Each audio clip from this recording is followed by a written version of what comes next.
Okay, good evening, everyone. Welcome to another session of IMM Connect Money Market and Me series, Honey, Money and Conflicts. I'm Anupama Agarwal from the advisory team at IMMPL, and I will be the moderator for today's session. Before we start, I would like to quickly share the format for the session for today. The session will be for 1 hour, which starts with 20 minutes of presentation by our esteemed speaker, Sujata Amia, followed by an interactive conversation with her. Please write in the chat box if you're facing any issues. Kindly type in your questions in the Q&A box. We'll take them in the interactive session. Our session today is about managing the roller coaster ride of being in a relationship. It is a ride of emotions that warrant a balancing act between love, expectations, and money. We have with us Sujata Amia, a couples therapist and a self-actualization coach. Sujata is a clinical psychologist with her own practice in Hyderabad for the last 29 years and has helped more than 14,000 people through their relationship issues. We wholeheartedly welcome you, Sujata. Over to you now. Thank you so much for the introduction and for having me. Look forward to our conversation going forward. So, given the topic, I thought it would be appropriate to set a context to the scope of what we would be covering very briefly, and then we can move on to question answers and queries from the audience as well. So I'd like to begin with a very short presentation of a model that I have evolved over the years of my own work with couples. This is not from any book as such. This is something that I've seen recurring couple after couple that I've worked with. So let me quickly share screen and start that off. So this is called the 4 pillars model of compatibility. Yeah, and this applies to especially married couples, but it applies to any intimate relationship which involves cohabitation over a long period of time.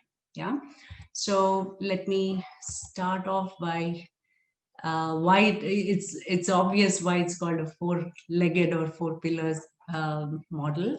So the first leg that's important in making a relationship work or keeping the compatibility going in a marriage would be what I call physicality. This includes the comfort level that both partners have with each other in terms of just sharing physical space. This is about being okay in your own body in the presence of the other person in proximity. So this would be, sharing the same sofa, sharing the same room, same bed, eating out of the same plate if required, hitting, hugging, kissing, pinching, pillow fighting, just being very much at ease with each other. And of course, it includes sexual intimacy as well. Yeah. The second leg would be finances. Now, this is where our topic today, the honey, money, and conflict comes, and I'm going to be talking a little bit more about it. Finances is not about having an X amount of money in the bank. It is about how you relate to money, and it's about a shared sense of stability and security as far as money is concerned. The third leg is what I call worldview. This has to do with how you position yourself vis-a-vis the world, the people, your context, your ecosystem, even the whole cosmos. It is the way you see the world and the way you understand the world and the way you see your own place in the world, your sense of control on the world, how much the world controls you. It's all of those things. And these usually get reflected or displayed in the kind of values a person holds. Yeah. And the last leg is about the ecosystem. The ecosystem has to do with the people essentially. So we include the immediate family, the extended family, the far off relatives, the neighbors, the community, the social networks and the professional networks that the couple is a part of. Now, does the couple appear to be together in all these spaces, or do they have independent appearances in these spaces is a very important factor that goes in keeping the marriage glued. Yeah. So to quickly summarize this, physicality has to do with affection and sex. Finances has to do with stability, which means a regularity of the income, as well as security, a sense of feeling okay on the long haul. And this has to do, of course, with shared values, what you really believe in, and versus what your partner believes in. And the ecosystem has to do with your identity as a couple, not merely as individuals or professionals. Yeah. Now, all of this together in an interactive loop creates what we call compatibility. Any one of these legs is weak, it tends to start shaking the other three legs as well. And sometimes the reverse is also possible. When one leg is really strong, it somehow overrides the weaknesses of the other legs. So it has a very interesting, that infinity loop kind of interactive way that all these four factors interact. Now, at this point, I'd like to share a small a case study of a couple that I've worked with over the last 5-6 years that will help you understand this in an even more practical way. So this couple was in their early 30s. They come from a business family. They first consulted me way back in 2015 for, just having some communication issues between the two of them, along with some issues with the in-laws. So 2-3 sessions later, that got resolved. They were okay. Then they came back saying we're having more trouble between the two of us. And the key issue seemed to be that the wife thought the husband was very stingy and miserly. And the husband thought that the wife was spending way beyond their needs. So we had a couple of sessions at that time and a lot of things settled down. Then they showed up again. This time there was a peak in the issues with the in-laws, to the extent that over a period of a few months, they had to move out of the joint family and they started living in a rented apartment. And you would think that those issues would settle down everything. But then they came back again with the financial issues as the main thing. Now, please note that they were not doing a hand to mouth. It's not that they had any less money, but this constant friction between the wife feeling under pampered and the husband feeling overstretched was a constant underlying theme through the whole sessions all the time. Now, slowly the wife began to she started off her own business, and very unexpectedly, in a very short time, her business started doing very, very well. So to the extent that she started even contributing to the expenses towards the household. So now you feel, okay, this should take care of everything. They probably should not have any further conflict. But they came back again. This time there was a mixture. The in-laws, the house, the finances, something with the children, all that was going on. How to bring up the older guy, how to not, pamper the younger one. Various issues were involved. But then the primary issue of the wife feeling that we are not spending enough, or we're not easy on spending, we think too much before spending, and the husband feeling we are spending too much, we shouldn't be spending so much. That theme kept continuing, right? Then they actually went and bought a new home, like bought one for themselves, moved in there. And the husband also began doing very, very well. His business picked up a lot. And both of them actually earn very well, even by, really upper middle class kind of standards. Recently, just a few weeks ago, they came back with this complaint that the husband still is very distressed that the wife spends extraordinary amounts on gifts and little holidays and parties, etc. And the wife speaking about, when are we going to live the good life, the big life? Why are we still cringing so much? Why do we still try to save so much? What is the problem? Why can't we, have a more luxurious kind of lifestyle? Now, this is a classic case that includes all the four legs that I've shown here in this table. So if you really look at psychotherapy, it follows good therapy, good and successful therapy, it follows just one principle. And that has to do with you need to understand the problem by seeing how you are relating to the problem. And you can resolve the problem by changing how you relate to the problem. That's the bottom line of every possible school, philosophy, and approach of any psychotherapy, right? It is fundamentally how you relate to what is going on with you that creates the sense of a difficulty.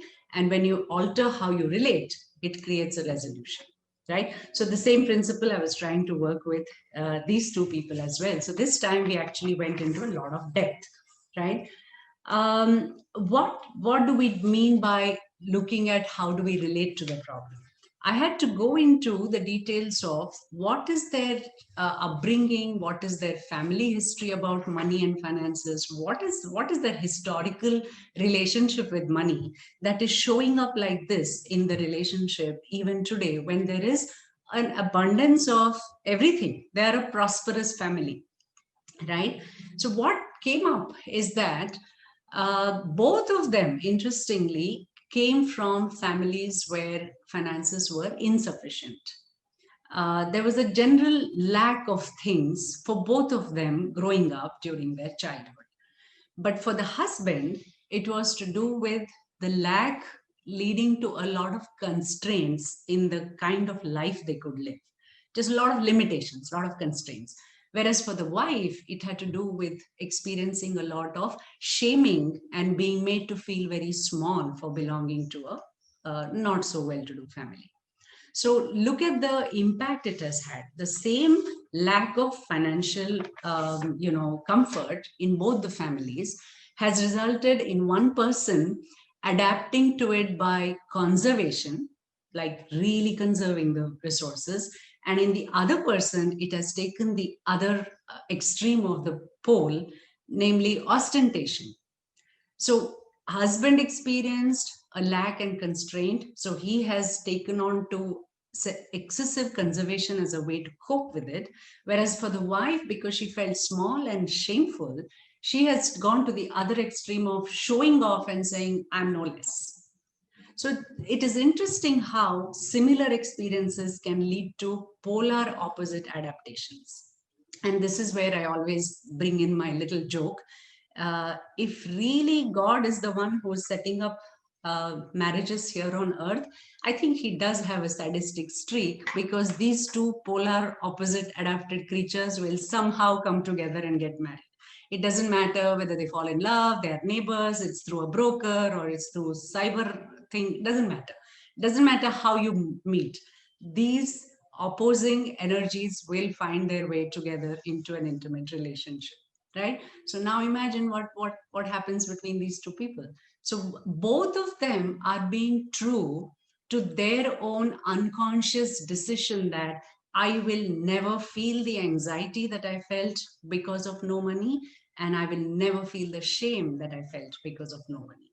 Both of them are still holding on to the old unconscious childhood choices and decisions that they have made. So once these are surfaced, once these are brought to consciousness, once they understand why they are so rigidly holding on to their side of the story, a lot of negotiative communication is possible. Then for each issue, both of them can actually sit down and discuss whether they're coming from a prior conditioned pattern of just holding on tight to the money or throwing the money out, or can they look at it newly and judge each case by its own merit and arrive at a combined decision, at a joint decision that will work for both, because both of them care for the children, both of them want to save for the children, both of them want to give the children a good life, not a life that they had. So values are same. There's a lot of affection in the couple. There's a lot of love and care. Their intimate life is good. Their social identity has been fine. They went through a little phase of being outcast by the extended family because they moved out of the house. But their professional identity has built up quite a bit over the years. So all the pillars are actually quite steady and stable. But there is this periodic thing about spending that rocks the table quite a bit. And this can shake all the four legs. And over a period of time, if it is unaddressed, it can actually cause one of the legs to suddenly snap. Yeah. So I think I'll stop here. This is a good enough context or space to leave the presentation at.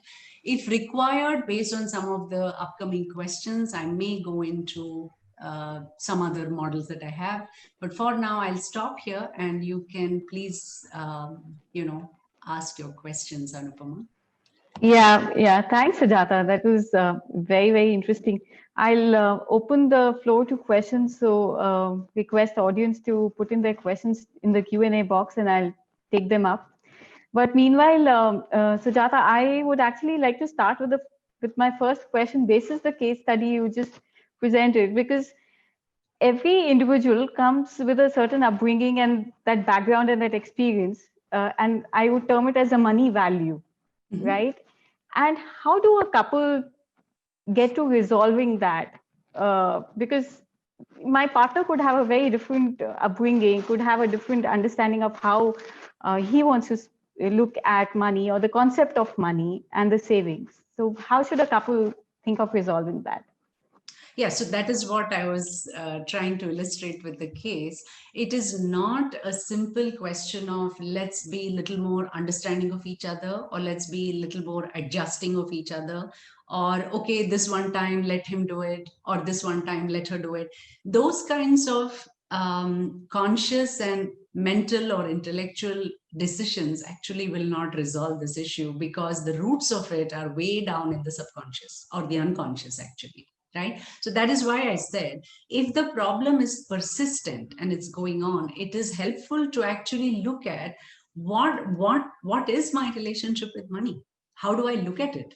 Do I look at it as a means to something? Do I look at it as an end in itself? Do I look at it as a scarce resource? Do I look at it as an abundant resource? Do I believe I'm in control of earning the money I need? Do I believe that I'm at somebody's mercy? Do I trust in my own self and my health and my capability? There are so many self-introspective questions that one needs to go to really come to understanding where are they pulling that pole in the opposite direction. Because typically it is a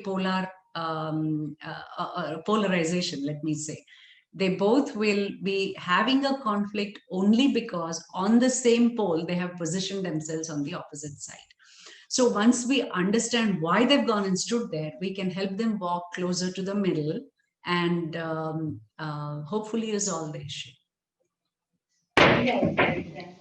So I have a follow-up question, Sujata, to this very interesting story. And is there some sort of, what should I say, a rule book, for example, to say that people who are getting together, when they sort of check their compatibility on various other factors, should they also have like a questionnaire on their money story and come and meet people like you and us and get that resolved? So say, oh, these are the rules with which we are going to work. Yes. So you know what? Actually, I think a questionnaire is not even required. If they are dating long enough, there itself these issues will show up. What restaurant do they choose? What dishes will they order? Who will pay? Will they pay for each other, or will they go Dutch each time? What are they saving? Where are they putting the savings into? Every behavior of both the partners on small things of whether they're going to a dhaba to have chai or they want to go to a five-star hotel. From there, it shows and it begins. So I would encourage, people who are in dating relationships and also married to actually pause and use this as an opportunity for deepening a dialogue, for exploring, okay, why is it that you wanted to do it this way, or why is it that you wanted to do it this way? So it is an opportunity to get to know each other, and it's also an opportunity to understand yourself as to what your motives are, what your deeper inner fears are, what your concerns are, how invested are you in the relationship. So questionnaires, at least I'm not aware of one of that kind. I'm sure they must be there out there. But more than a questionnaire, this is an invitation to a deeper relationship and a deeper engagement with yourself and with your partner. So conflict actually opens a door to that kind of thing, to knowing yourself deeper and knowing the other person also more deeply. Yeah, and I just want to comment, and then you can continue with the Q&A part. But what I'm seeing now with the current generation, Mhm. especially because you see both of the husband and wife working, Mhm. that they have their own sort of income streams. Mhm. They also have their own goals and dreams, and then there are some common goals.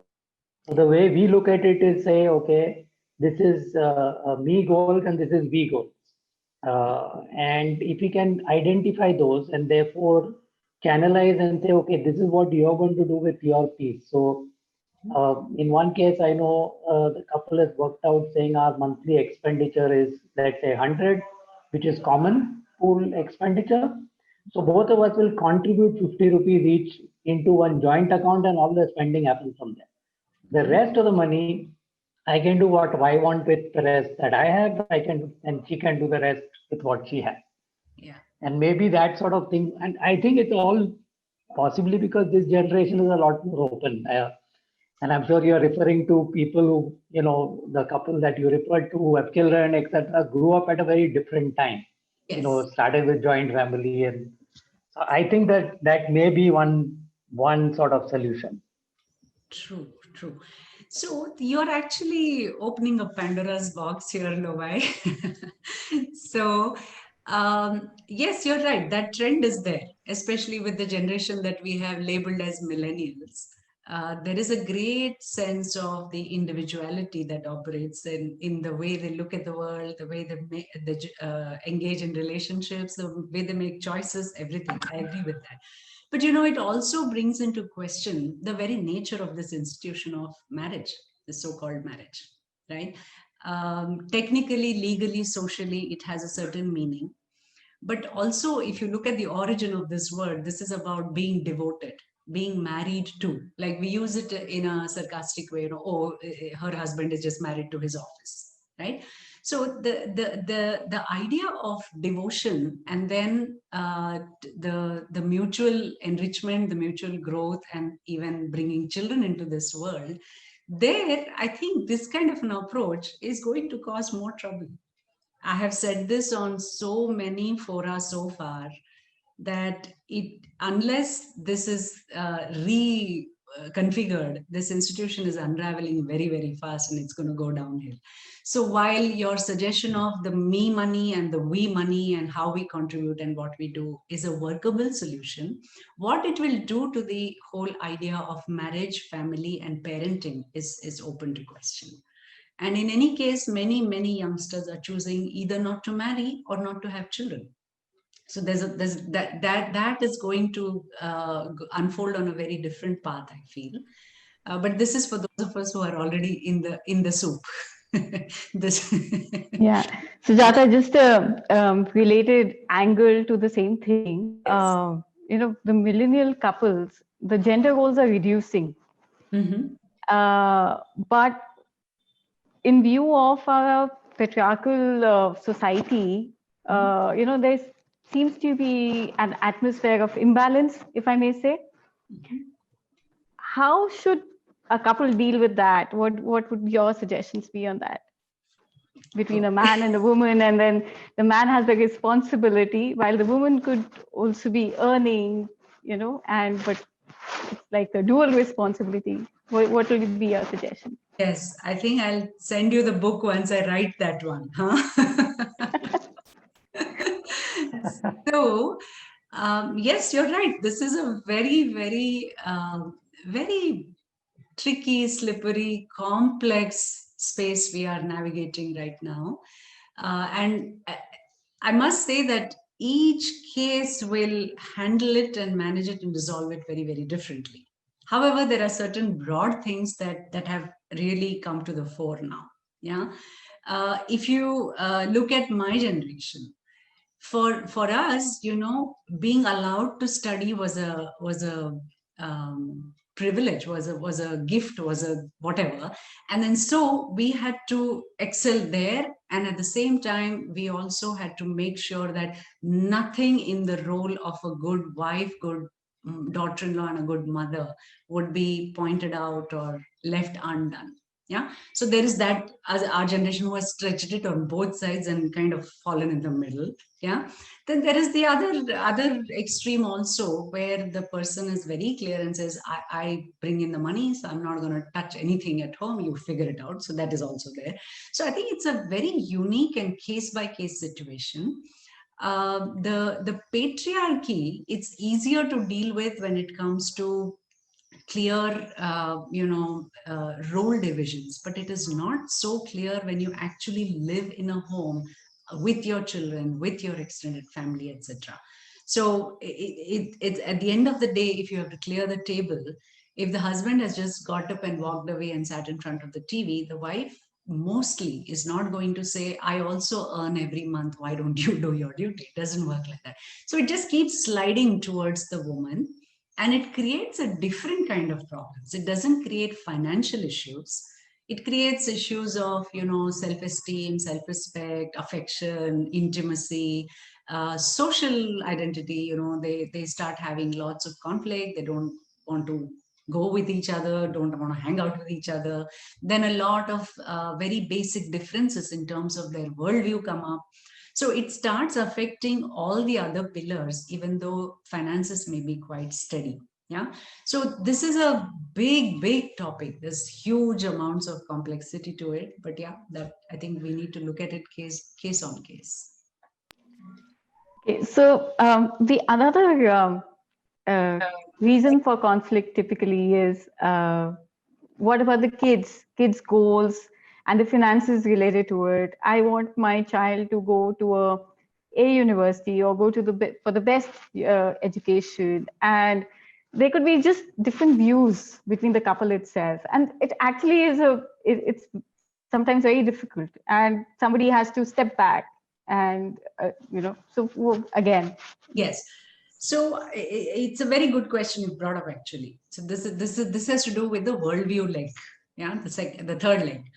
So the values actually, see, in fact, I would go to the extent of saying that any conflict ultimately boils down to a difference in worldview and difference in values. So I give this, one of my favorite examples is about a family with a new child, firstborn, typically, which diaper to buy, cloth diaper or a disposable diaper. So the aunts and parents and neighbors will say, "Itni choti baat ke liye, why are you fighting?" But they're not fighting about the diaper. They're fighting about what's below that. What's below that is, let's say, typically the wife will say, we have to think about the earth and the way we are trashing it and the climate change and, the landfills, and this is not done. I want to be a responsible mother. I want to bring up the child like this, etc., etc. The husband, on the other hand, may be thinking like, what, let's look at convenience and let's get on with life. Let's not complicate our life. Right? Now, who is right, who is wrong? There's no right and wrong, because there are situations where you need to get on and move on. There are situations where this thing can be done. If they can understand what they are fighting about, this can be negotiated very quickly. They can come up with a middle ground where, you say that as long as we are home, we have some support, we have the maids, we have this, we'll do the cloth diapers. But when we are traveling, when we're in the car, let's just do the disposable ones. So you can come to a middle ground. Same thing goes all the way up to the point where the kid is now grown up and going to university abroad. Which university is always to do with value systems. Are you leftist or rightist? Are you believing in liberal education, or do you want the STEM, the science, technology, engineering, math kind of thing?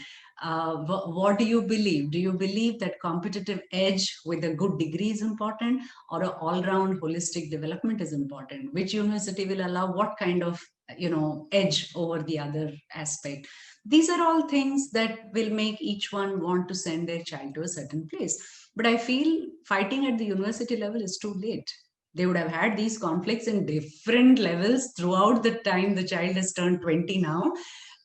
Every one of those conflicts is an opportunity to understand, what are we actually fighting about? Are we fighting about that thing, the trigger, or is there something deeper? There is always something deeper, and that is only to do with what you value. It's always about what you value and what you believe. Of course, some of us hold on to our values like, there's no tomorrow. So it's an opportunity, it's an invitation to loosen up, it's an invitation to learn, it's an invitation to expand your thought process, all of that. Yeah. So I hope that answers your question. Yeah, definitely does, Sujata. And again, related to finances, they could be, a financial system within the house or expenditure in consideration of, say, the extended family. Say, when you're living in a joint family, who's handling what in terms of finances? There could be expenses related to the extended family members, and value systems would come into play. Is what I understand. But anything else you feel that could be a tip to, have a better understanding and keep the conflicts away? Yes, keeping the conflicts away cannot be a goal. Let me say that upfront. there is no way you can have a relationship and not have conflict. So conflict is inevitable. The question is, again, how do you relate to conflict? If you see it as a pain and you want to run away from it, it will chase you till you look at it. But if you see it as, okay, inevitable, it's like in a series, in a lifelong, in a lifespan of good health, some amount of illness is acceptable. If you look at it like that, then you can actually see it as an opportunity to continuously deepen your own understanding of yourself, right? So coming to your question about the joint family. So yes, there are different stakeholders, the stakeholders that belong to different generations. So therefore, drastically different value systems, and also a lot of relationship dynamics between all those members, intergenerational and within the same generation, right? So it is difficult, it is very slippery, it is something that needs to be navigated very, very carefully. But in this, some broad things that one has to look at is typically families where each individual is sufficiently autonomous, is allowed a certain amount of individuality, actually stick together and work together very, very well. In families where no one has autonomy and there is a very autocratic, one person centralized power kind of a system, then there is perpetual conflict, because no one has either the power or authority, nor the clarity to do things or to take decisions, even the small ones, not the very, very big ones. So families where roles are clearly defined, there is a solid tradition, and there is a certain clear understanding of who we are, what we stand for, what we do in these situations, and how we solve the problem. There's a map to it, a broadly followed map, with a lot of autonomy given to every individual. Again, this is your area, you do what you have to do. This is yours, you do what you have to do. In those families, they actually function very, very well. I have a lot of clients from, business families like Marwadi, Sindhi, Punjabi, Telugu, the different, where I see this, where there is clearly defined role definition and autonomy, they actually work quite well.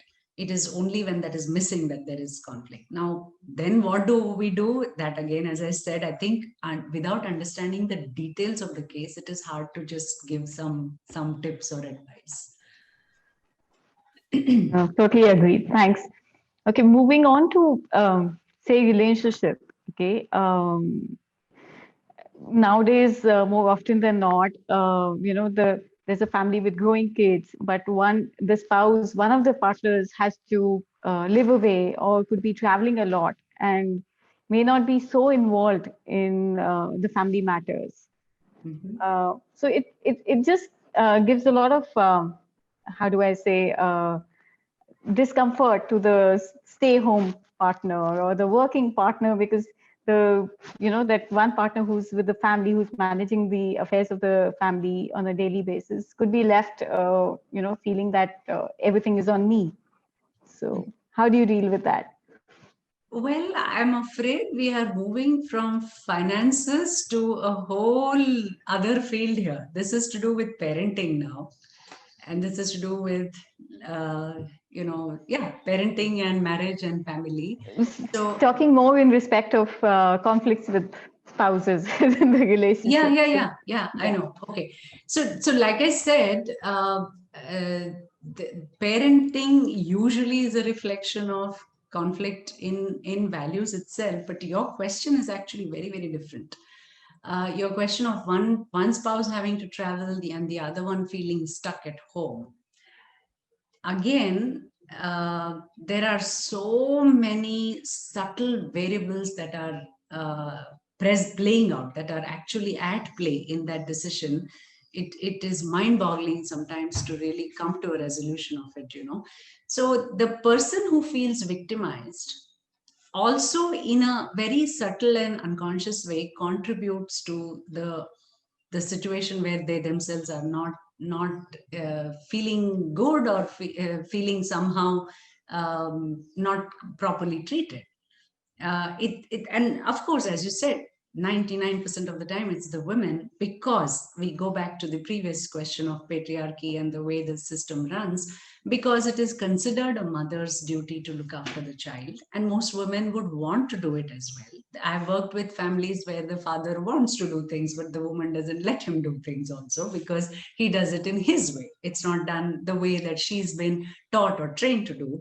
So what I'm saying is there's just a lot of complexity in that, to be able to say, oh, you know, try this or do that, it'll work, it'll get better. So what are the values that are at stake here? Are you really short of money? How important is this job? Is this job to do with financial security for the family, or is it a career advancement of one of the partners? In that case, what is the conversation that has happened in taking this decision of who's going to travel and who's going to stay? When does the other one's turn come? Does the turn come at all? Is that that person's role, domain, open to that kind of, you know, delayed entry? What happens to the lost years? There's just so many angles to it, right? So you need to like really thin slice and go into it to come to a degree of, you know, okayness. And usually people do, once they see, this is the interesting part, you know, the one who feels victimized, once they recognize how they are also contributing to that situation by their implied values, explicit values, needs, their motivations, their fears, their concerns, once they recognize all of that has gone into agreeing to stay at home, it changes, it shifts. Then they suddenly see there is another choice, and things can change after that. Yeah. Yeah, thanks for that, Jata. Another question that comes to my mind again on relationships, you know, is that, say you've been in a nuclear family for a long time, and suddenly, as you grow older, you tend to have the added responsibilities of parents, in-laws, their health, and sometimes you need to move in with them or they move in with you. Yes. And this suddenly creates a bridge between you and your partner. I don't know if the bridge is the right word, but a difference. I mean, suddenly you find yourselves in different quarters, handling this, you know, managing the affairs. So how do we look at it? How do we? Yeah.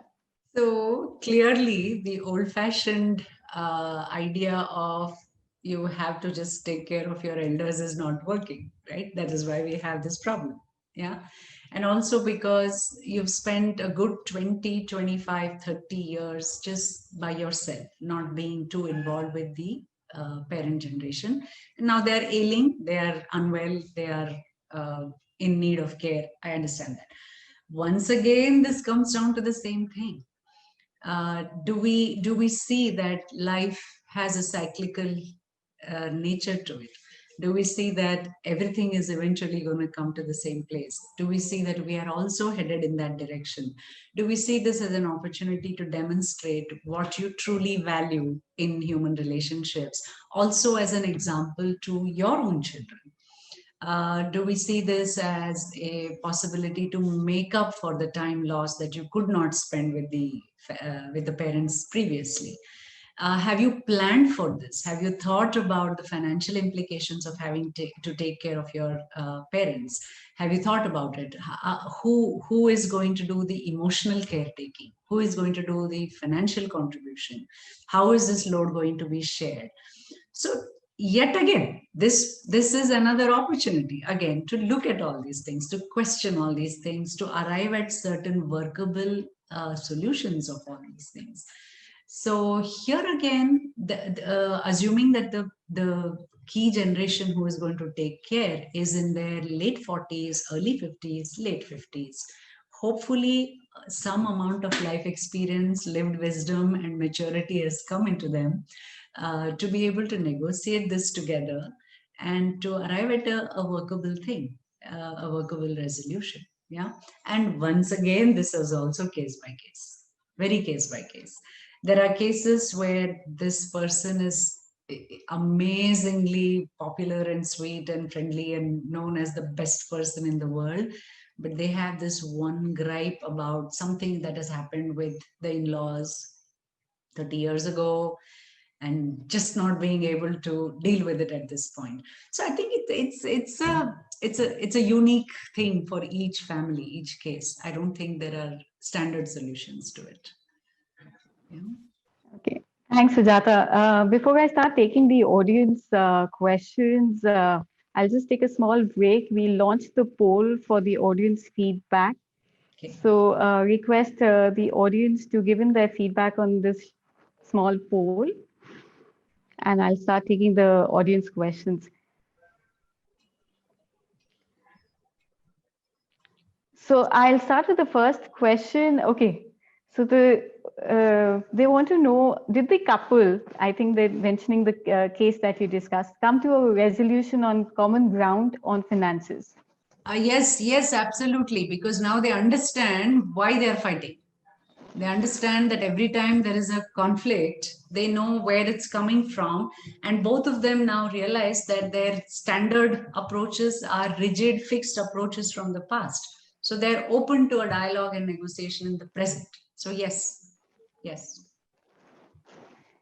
Okay. Okay, very interesting question. How to handle the relationship with your spouse once your children become independent and live away for work or education? I would like to get the answer to this. I'm going to be heading towards this very soon. You know, all your questions, yours and the audience, need one book by themselves, which I hope to write. I will send it across to you. Please. This is a big problem. So what does that mean? What does that question mean? It means that there hasn't been sufficient investment in nurturing the relationship to be mutually, growth promoting or mutually comforting. And the children have been the glue that holds the cookie together. They have been the buffer, they've been the reason, they've been the justification, they've been everything to somehow keep it going, to the extent that now that they are leaving, there is this thing of, okay, so what am I going to do with this person? I think it's an unfortunate situation. Let me be very blunt here and say that. And even now, it may be an opportunity to look at who are you? Who are you? Who are you in this relationship? Who have you been spending your life with? And do you want to do that going forward? What is it that needs to change? What is it that is good and beautiful that can be conserved and nurtured? It's an opportunity to start all over again, start another relationship all over again with the same person. Yeah, so it depends. So this is one of the reasons why I always tell couples who are in massive conflict, never ever use the children as a reason to stay back, because you're only creating toxicity in the unbroken home, and you're teaching children that the image of a working unbroken family is more important than truth and personal satisfaction.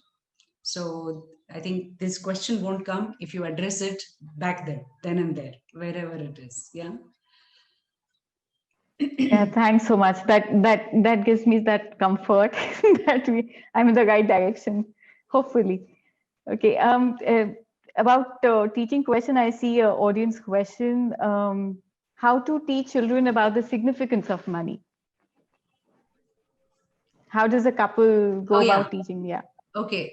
So it's not just about money. Everything that you want to teach the children, stop lecturing. Just live by the truths that you believe. They will anyway learn it. So please understand that as parents, we have this amazing privilege of never being listened to, but we will be Xerox copied throughout. So your children will simply do what you do. That's all. They may act rebellious. They will say, no, no, I won't listen to you. Especially during adolescence, they will, treat you like you're the worst enemies. All that will happen. But they are not really paying attention to what you're saying.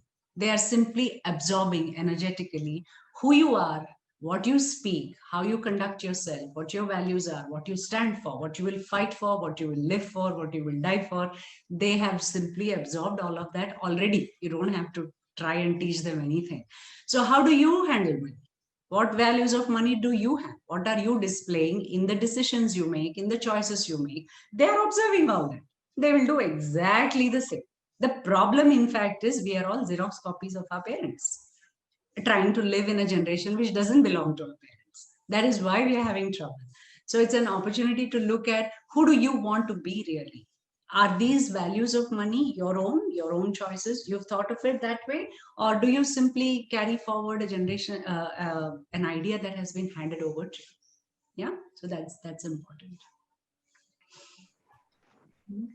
Okay. Moving on to the next question. How to ensure there is inequality in gender roles in married couples, but sharing of responsibility? I think we've spoken about this quite a bit. So Yeah, absolutely. Okay. yeah. So we'll take a. I'll ask Loy sir to give his insights in case he has anything on related questions. Sir. Yeah, sure.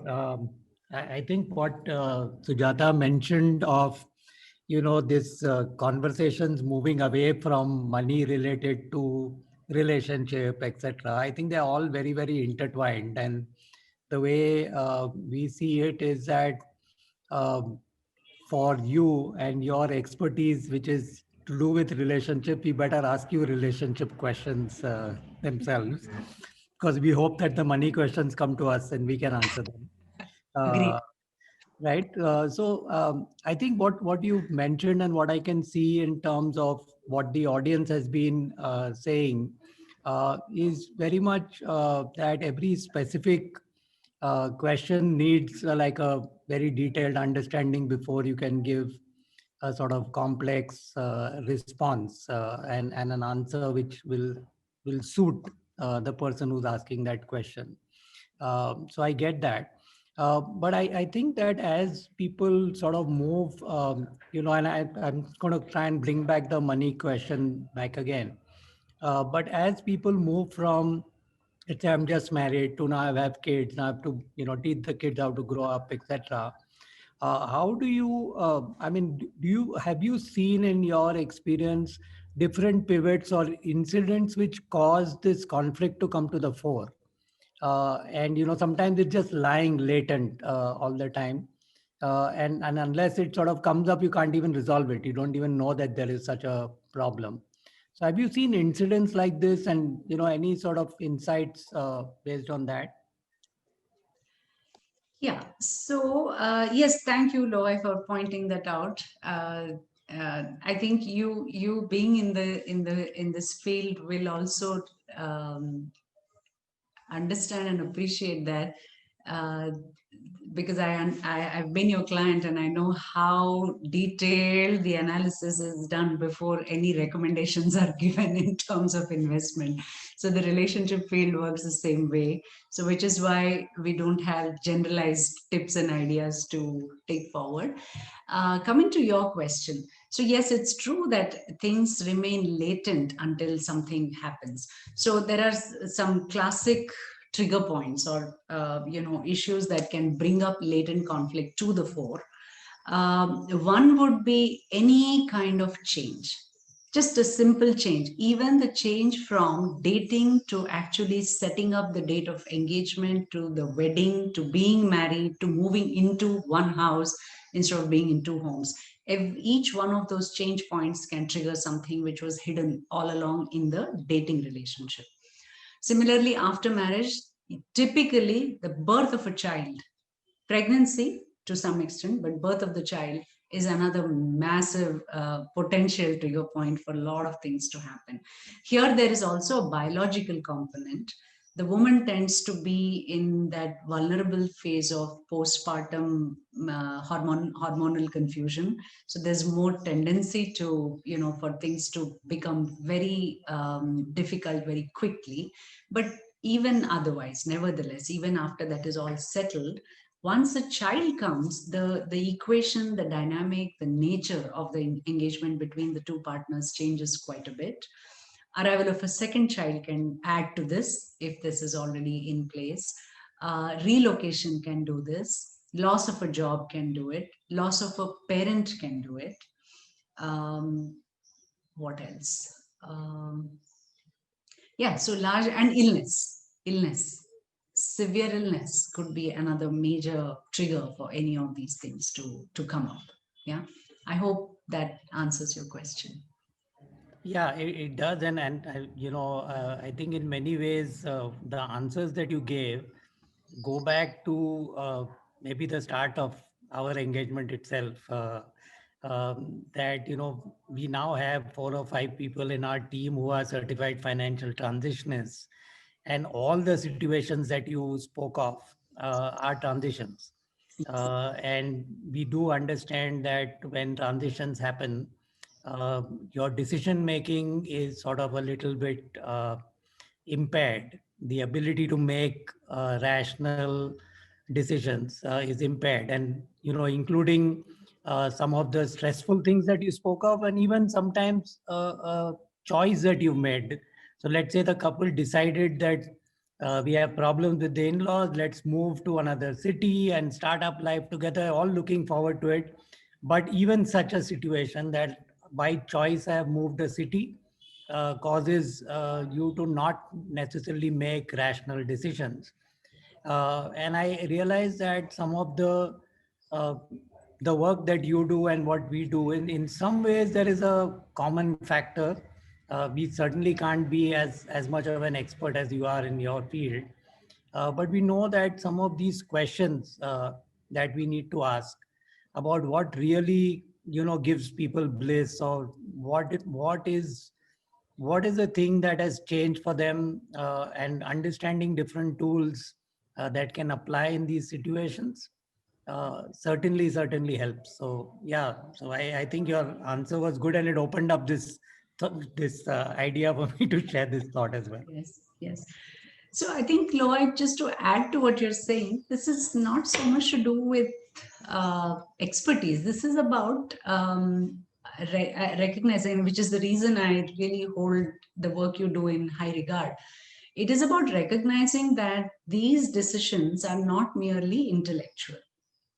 They are deep, they are emotional. In fact, the advertising and marketing people will tell you all decisions are emotional, nothing is logical. Logic is used later to justify a decision which is always 100% emotional. Yeah, that is the positive side of it in one way. In the work I do, this has to do with decisions that you have made unconsciously, that you're not even aware of, but they're running your life even today. So this couple that you mentioned, who chooses to move out to a new city because they're tired of, the skirmish at home, if they have not closed the emotional loop on that conflict that has happened between all of them, that will haunt them even in some other place across the oceans, because that energy travels with you. The in-laws may be sitting back here in India, you may be out there in the UK, doesn't matter, but they're inside your head because you have not resolved it. So I think the addressing it at the root level and reconciling it, looking at it with a fresh perspective, that's a process. that is not something that can be done just by a little bit of advice, like, be big hearted, let the past be past and focus on the future. These are all good motivational phrases, but they don't really help. You need to like really do some deep inner work. Then only you can actually make rational decisions. Yeah. Yeah, thanks so much for that. Looks like we are. Yeah, thanks, Sujata. There is one last question I see. I think you've answered it, but in case you want to give a bigger picture, what should a couple do to maintain their long distance relationship, which is due to different job locations? I think some good things they can do. Oh, you know what? Let me take you through this, because this will help all the questions as well. Let me do that.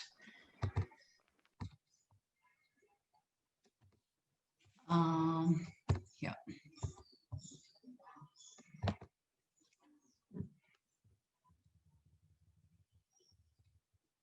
Okay, so I'm going to talk about the 5 pillars of intimacy that make any relationship work, whether it's long distance, short distance. Sometimes you may be living under the same roof, but be very, very far away from each other emotionally. And sometimes you may be separated by the oceans, but in spirit, you may be quite close. And here are the 5 things which will help you actually do that. So one is exclusivity. This means that in the time that you are engaging with each other, can you bring to the engagement 100% exclusivity? No devices, no distractions, no multitasking, no thinking of something else, or being fragmented, but giving 100% of your full attention to the moment. That is to do with exclusivity. The next has to do with respect. Respect is about really, really recognizing that the other person is a whole entity and being worthy of existence because they exist, and that there are lines that you cannot cross, that you should not cross, will not cross, even though this is a close, intimate, married, whatever kind of relationship. The basic respect rules that you follow with the world, you follow also with your intimate partner. Then comes care. Care has to do with tuning in and understanding what the other person needs and what they are expecting from you, but not necessarily assuming those things. Also having a clarifying dialogue about what those expectations might be, what those needs might be, and then proceeding to fulfill them to the best of your ability, not as a burden, and having the freedom to say that this is possible, this is not possible, or this is possible later. To be very open and generous in giving what you can to the other person to help them feel cared for and taken care of. Yeah, that's the third pillar. The fourth pillar is trust. This in one way is a no-brainer, but it's actually something that can deplete in a nanosecond. One wrong move and it can really mess up the whole thing. Here, I'm not talking about extreme cases like lying, cheating, and betrayal or adultery. I'm talking about the simple congruence between your speech and your behavior. If you've said you will do this or you will arrive here at this time, you do that. You mean what you say what you mean, and show it in your action. The gap between what you keep saying, which is supposedly your intention, and what you actually do, which is the measurable behavior, the bigger the gap, lesser the trust in the relationship. And you fail to be trustworthy in the relationship. The fifth pillar has to do with commitment. Commitment has to do with the basic stance that now that we are together, we are in this together, no matter what shows up on the path, we will address it as a team on the same side of the net, not as adversaries on opposite sides of the net. Whatever it is, the good, the bad, the ugly, everything that is to do with commitment. Now, these 4 things, again, like the 4 legs of the table that I showed in the beginning, they interact with each other. They're highly intricately interconnected. So you are good in one of them, it feeds all the other 3. Or if the 3 are, really strong, one is weak, they can also nurture and nourish and uphold this somehow. However, over a period of time, depletion in any one of them can slowly deplete all of them. So this is not something that you have a fixed amount of that you deposit into the relationship on the day you get married and it will last you for the lifetime. No. This is something that you'll have to do each time you are in engagement with this significant person in your life. So please understand that part, which is why exclusivity is the foundation of it. If you're not in attention, those four have no meaning at all. Yeah. And of course, these also, like all things, all the models that I have, they follow this infinity loop. One feeds the other one nurtures the other, right? And if you do this over every interaction, this is on the phone, on the video call, in letters, in greeting cards, in flowers that you send, whatever it is, definitely intimacy is possible. Yeah. So I hope this answers the question, Anupama. Yes, it does, Sujata. In Yeah. fact, it really gives the clarification of what a relationship needs and how you Yes. can, yeah. Yes. So nurture this it. one, this model works to make a good relationship vibrant. It can also work as a restorative formula for relationships that are in trouble. You can start with one pillar that is strong in you and slowly start building up. So this is both a reparative, remedial model as well as a uplifting and vibrancy model. Yeah. So I'm going to stop sharing this here. Yeah, Yes. thanks. Just I had one audience question, and based on experience, post-COVID, do you think the relationships have changed in some way? That's a question the audience has also asked. I was wondering how come COVID didn't come into the conversation this time. So the last 6 or 8 months, every webinar I've been asked this question, and I'm going to repeat my answer again. Okay. So you see, things have been the way they've been all along. All along. COVID has simply magnified everything. That is my take on it. So, for example, in pre-COVID times, we spent long hours outside of home. The office was an escape place, a refuge. The school was a refuge. The friends and the dinners and the lunches and the kitty parties, everything was a refuge, which allowed you to remain without looking at what is actually right there in the relationship. COVID has forced you to do that because it's forced you into the same space. Now you're in each other's face 24/7. Now, where will you go? You have to look at it. So I feel, in a way, it's really frightening for those of us who are not used to really addressing these things. But otherwise, it's a great opportunity to really look at what all has been put under the carpet and how big is the elephant in the room and how to tame it, what all has to be done. Because actually, if you don't connect deeply with your partner, it also means you're not in deep connection with yourself. These two are highly connected, right? The one who is really in touch with themselves are also deeply in touch with the other person when they are engaged with them. So I think it's a lost opportunity if you don't do it. So COVID, I think, is a great thing that has happened to relationships. That's what my take is. Yeah. I believe that tough times bring people together. So I think this has really been an opportunity to strengthen your relationship, whether it's with your partner or within the family, with your kids, the bonding. So Absolutely. yeah. Absolutely. Yeah, I think initially we all went through the stress of the suddenness of it. We were not prepared. We didn't anticipate. We didn't know. There was a lot of uncertainty, etc. And of course, a lot of financial hit for a lot of people, which itself can cause much, anguish. But yes, you're right. Absolutely, it's brought a great new way of relating to the fore, and I hope it continues. Yes. Okay. Thank you so much, Sujata. That was great insights. I'm sure each one of us today has a better understanding and learning from your models, possibly a takeaway to manage the relationship in a better way. So thank you. Yeah. Thank you everyone for making it today. Our next webinar scheduled for December 4th will be of interest for all families with young children. Role of education in the 21st century and how the right education will benefit children in a competitive world. So do join us again next week. And thank you once again for being with us today. Thank you, Sujata. Thank you, so much. Anupama. Thank you. It was a pleasure. Thank you. Thank you, Sujata.